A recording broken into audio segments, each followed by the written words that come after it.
Hello and welcome back. It's 4:53 p.m. and I have to feed my family. And I just don't feel like it. And my kitchen is kind of a wreck because I've been working all day. And so my kids have been making their own lunches today. And there was cookbooks out that are dripping with mystery substance that's brown. I think it's tea. I'm hoping it's not my vanilla extract that I just bought. So my kitchen needs to be cleaned up a bit, and I also need to make dinner. I need to figure out something to make for dinner. It's spring, so I have an extraordinary amount of eggs on my counter. Would it be appropriate to make breakfast for dinner of some kind? Let's see what's in my fridge. We might be making some egg salad too. I'm not totally sure what I'm gonna be doing right now, but I do need to make my family some kind of food. Okay, I did go to Costco yesterday. So, I remember. I actually have some rotisserie chickens in the basement. I got them from Costco yesterday. I have veggies, lots of things that could go on the grill, lots of bits and bobs. We went to a tea party this weekend and have a little bit of leftover sandwiches from that. I have fruit, I have more veggies, I have cheese, lots of leftovers. What are we gonna make, you know? I don't know what to make. Part of this is also figuring out who didn't do their chores. I have a chore chart because, well, I have multiple chore charts because I have 6 children. So I have to organize it somehow. We have tried many different versions of the chore chart, and currently for the month of May, the month of June, the foreseeable future, maybe several months, I have it switching every week. So first week of the month, second week of the month, third week of the month, fourth and fifth if there is week of the month. So who was supposed to clean off the counters? Clean kitchen counters. Yeah, that doesn't surprise me. Unload dishwasher before dinner. I gotta go get everybody in here. I'm gonna go down in the basement and figure out what I could make quickly. I think my Blackstone needs to be cleaned off a little bit before I use it, but I'm kind of feeling like that's what I wanna do, is cook something on my Blackstone. I also know we came home with a bunch of buns from our church potluck that was yesterday, and I don't want those to go to waste. So I need to figure that out too. Non-aesthetically pleasing Blackstone. This is not too bad. I'm gonna get it hot, and I think I'm gonna do frozen burgers, and then I'm gonna throw the leftover hot dogs on here. But first I'm gonna give it a little rinse. I'm gonna get it hot first.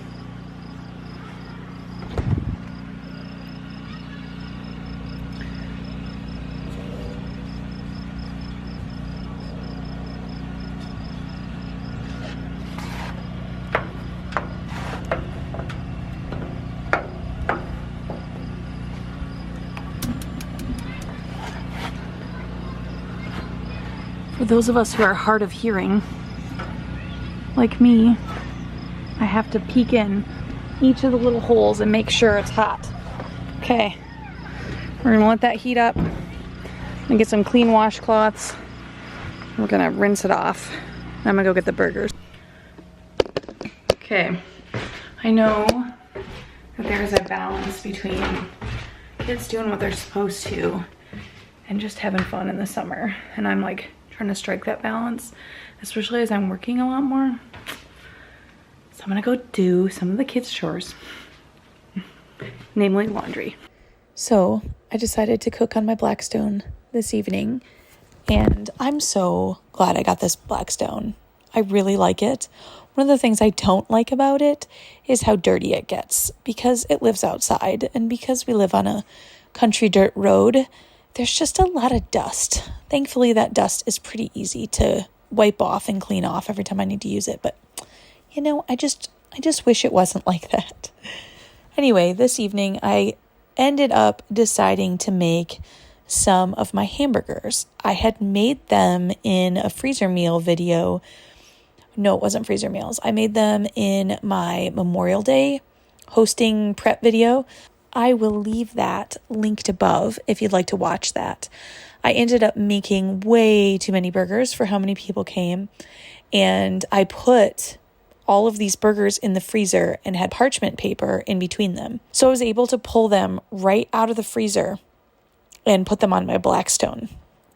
But first, I started with bacon, and I just figured bacon hamburgers, bacon cheeseburgers for those who could have cheese, that would be really tasty. I also put some frozen French fries on the Blackstone. If you didn't know this was an option, game changer. I think I might be, let me know, comment down below if you'd be interested in something like this, but I think I might start filming like large family meals on the Blackstone and just see what kind of variety we can achieve from cooking on the Blackstone. I'm just thinking of some of my favorites. Burgers is definitely near the top, but breakfast foods are fantastic on the Blackstone. The Blackstone griddle is so great for cooking things like hash browns and even making things like breakfast burritos in bulk, because you can make so much across the whole top of the griddle. It's so convenient. Pancakes in bulk, French toast in bulk, things like that. I have actually even used my Blackstone to prep for camping. And so I made a bunch, I'm talking like 50 breakfast sandwiches for a whole group camping last year. And I fried up all of the eggs on this Blackstone and had them all on a sheet pan afterwards and just picked off each one individual egg. It was so easy.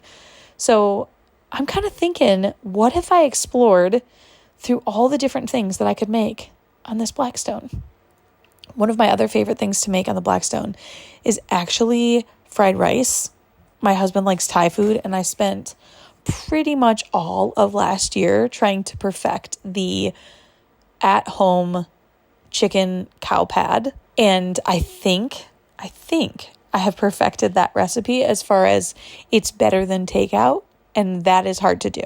So those are the kind of things that I like to do with my Blackstone. When you're making potatoes on the Blackstone, I would say it's probably a good idea. If you're going to make homemade home fries or homemade fried potatoes, it's a good idea to parboil your potatoes. One of my favorite things too to put on the Blackstone is grilled onions. Whether you're having breakfast, lunch, or dinner, it doesn't matter if it's going on a sandwich, or if it's going on your eggs, or if it's going on your burgers. But there's something about caramelizing onions on the Blackstone. It deglazes the cooking surface, and it just makes the tastiest onions. So tasty, so delicious. I am such a huge fan. So again, comment below. Would you like to see this summer series of me attempting to find as many different varieties of foods to make on the Blackstone? I very frequently do put frozen meat on the Blackstone. You can cook meat from frozen. You just have to cook it longer. I don't like cooking, let's say, like a pound of ground beef from frozen. That takes so much time and effort. I'm just not a fan of that. But things like burgers, chicken tenders, chicken chunks, you can cut up chicken in chunks when it's partially frozen. You know, if it's like partially thawed, you can cut that up easier than when it's raw. So I actually don't mind cutting up raw chicken. But I'm just trying to think. Proteins, vegetables, some kind of starch, whether it be potatoes or even rice on the side. This is going to be what I do most of the summer. That's what I'm thinking. One thing I do really like about this Blackstone with having a large family is that all of the food is hot at the same time. One of the things I'm still kind of trying to figure out how to navigate is how to make all of the hot food get to the table and not cool off. So say the point where I take it all off the griddle once it's done cooking, put it on my sheet pan and carry it into the house. And then we sit at the table, set the table and pray, even if we have the table set beforehand. What can I do? Like, are we thinking like preheated Dutch oven in the oven? Or is there some kind of, what am I missing here? ladies who have large families especially, even if you don't. I mean, even if some of you are only cooking 2 chicken breasts, like how are you getting the food from the Blackstone to the table and keeping it hot from the time that you like lift off the lid and it's still delicious and hot? Comment down below. Let me know what I'm missing here. I also wanted to say getting Blackstone tools like this long spatula has been very helpful because reaching across that big Blackstone griddle surface, I splatter myself all the time with all the cooking fats. So I'm a big fan actually of these longer spatulas. I did incidentally purge and downsize and declutter my kitchen recently, and I can't find all the rest of my Blackstone utensils, which is really inconvenient. I'm sure I will find them at some point, but I only have the one. I'd like to get that scoop thing, like the fry scoop. I think it'd work really well for French fries, for potatoes, for vegetables, for even these onions or rice or whatever you're cooking. Honestly, I think it'd be really helpful. Pretty much everything besides burgers. But like I said, these burgers were from when I had prepped the food on Memorial Day. I had made all the burgers and seasoned the meat and formed them into patties. And by the time everyone came, there were just less people eating than I had imagined. And so I had all of this leftover ground beef that I'd already formed into patties. And so I put it in the freezer. This was enough for dinner for my family and then also seconds for lunch the next day. One of the things that I've been very thankful about with this Blackstone is how easy it is to use. It's very easy to adjust the zones on this to make different temperature zones. Most of the time, though, I do have this up like as hot as it goes.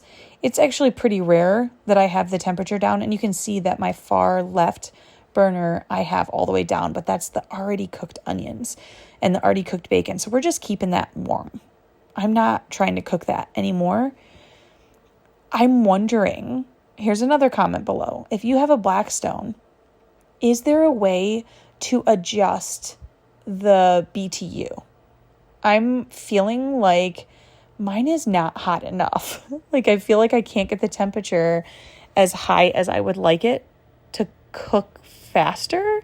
The flames seem a bit small. So I'm wondering, is there some YouTube hack where I could modify this to make it more robust? I'm trying to figure out the best way to word that. I do eventually get it done, but I think I was cooking for maybe 30, 40 minutes. Something else that I have found that really helps when cooking from a Blackstone is if you prepare all of the food in advance before you walk outside to the grill. I'm pretty new to grilling. I've been cooking for more than 20 years because I moved out into my own apartment when I was 18 years old, and I've been solo cooking, not living with my parents ever since. But I never learned how to grill. So I don't grill on a charcoal grill. My dad did that when I was growing up. And then when I got married, my husband has done that. It's kind of always been his grill. So this Blackstone is the first grill that I've ever used, anything like that. And so when it comes to this, I'm sure that this is probably common knowledge to most people, but this is like, you know what? Here's a new level of homemaking for me. Here's a new level of learning for me. I didn't realize how much prep work would go into it when you're not working on your kitchen stove. So essentially, to save the most time and to do this the most efficiently, if you can have everything prepared in advance and sort of have it, if you have like a table next to your grill, that's really helpful. So you can have all of your prepped food ready to go on the grill in the correct order. And especially with that Thai fried rice, like I said earlier, that's something that you have to have all of the ingredients already cut, prepped, ready to go, and you're just ready to pour onto the grill in the order that they're supposed to go on. That's something that I have found is really helpful when using the Blackstone. It's essentially a very large one-pot meal, but it's not the same as one-pot meals because one-pot meals generally meld all of the ingredients and flavors together, and you don't have to do that with something like the Blackstone. You can keep them very separate depending on what you need to do. I actually don't use a burger press either for my burgers on the Blackstone. I don't know if that's something I should be using or shouldn't be using. I've never done it. Let me know what you think. Do you use a burger press? How could I use a burger press? I feel like with as many burgers as I cook, I would almost have to use my whole large cast iron griddle that's 12 inches by 18 inches or something in order to press all the burgers at the same time instead of just having one grill press. That just sounds like too much work for me. And all the large family moms said, yep, we're not doing that. I have found this Blackstone very helpful for your average weeknight meal. That's the meals where you're busy, you have places to go in the evening, you don't want to spend the whole time cleaning up. And especially because I'm cooking outside, the entire kitchen doesn't get dirty from grease spatters or from all of the prep work that's happening. It's just very convenient to be able to cook outside in the warmer months too, so that I'm not heating up my house. So that's another thing I really enjoy about this Blackstone is how nice it is cooking that much food and accomplishing it all at the same time, especially as a large family mom. So I made this big dinner that fed my family of 8 and had enough leftovers for lunch, all in one meal that took less time probably than it would have taken if I was making those burgers inside, as I had to rotate out pans or doing them in batches or what have you. One of the things I noticed too as I was cleaning the Blackstone afterwards is as the sun set, that the way my Blackstone looked in the sun was different than it looks in real life. So it looks like it's kind of rusty in these videos near the end as I'm cleaning it off, but the view of it right as I was taking the food off is actually the most accurate view of it. The side that looks black is what the whole thing looks like, except for that part was in the sun. I would also love if those of you who have these griddles, if you could send me videos on your favorite way and best tips on cleaning them and the timing in which you're cleaning them, because at this point, I like to eat with my family. We all sit down and eat together, and I turn off the griddle and go inside and eat while the food is hot, and then I come back outside, turn the griddle back on, let it heat back up, and then I start to clean it off. I do that initial scrape, right when I'm taking the food off, but I don't spend the dedicated time cleaning it until after all the food comes in the house and after we eat. Is this the best practice? I don't like to have my family sit there and wait while the food gets cold while I'm cleaning off the griddle. So that's why I do it like that. I don't know if there's a better way. Do I just leave it rip-roaring hot while I'm inside eating? Is that the best way? You tell me in the comments below. I don't know if I'm doing it correctly. The way that I do it is just water. Mostly I scrape all the big parts off, and then I use water and a clean, dry cotton dish towel or dish rag, basically just an old washcloth, and I scrub it that way, just using the water and the heat, and that releases all of the food that's stuck on there, and with the steam, it releases all the grease, and I'm able to just push that water down and scrub all the yuck off, and that's how I clean it. After I'm done scrubbing all of that off, I will dry it off and then just re-season. Let that come to a smoke, and that's it. That's it. It's very simple. I might not be doing it correct, but this is how I'm doing it. If you have good Blackstone recipes, I'd love to hear them. I want to start really trying to utilize my Blackstone and learning how to do different things on the Blackstone. I'm thinking Blackstone pizzas, something different. Give me your best and your favorite Blackstone recipes down below, and I will be attempting to cook through these recipes this summer. I would like to give this Blackstone a workout. I'd like to give my kitchen a break and cook outside. Now that I'm working a lot, I'm inside a lot more than I'd like to be in the summer. So this Blackstone gives me an excuse to be out in the fresh air with my little spindrift, drinking my fizzy water, and cooking my food while watching my family play outside. So help me out. Help a girl out by coming up with recipes for me or sharing your favorite recipes. Send me your tips. If I am doing something wrong, let me know what it is that you do and how I could do that better. And yeah, that's it. Thanks for watching. I'll talk to you soon, and I'll see you again with another video. Bye now.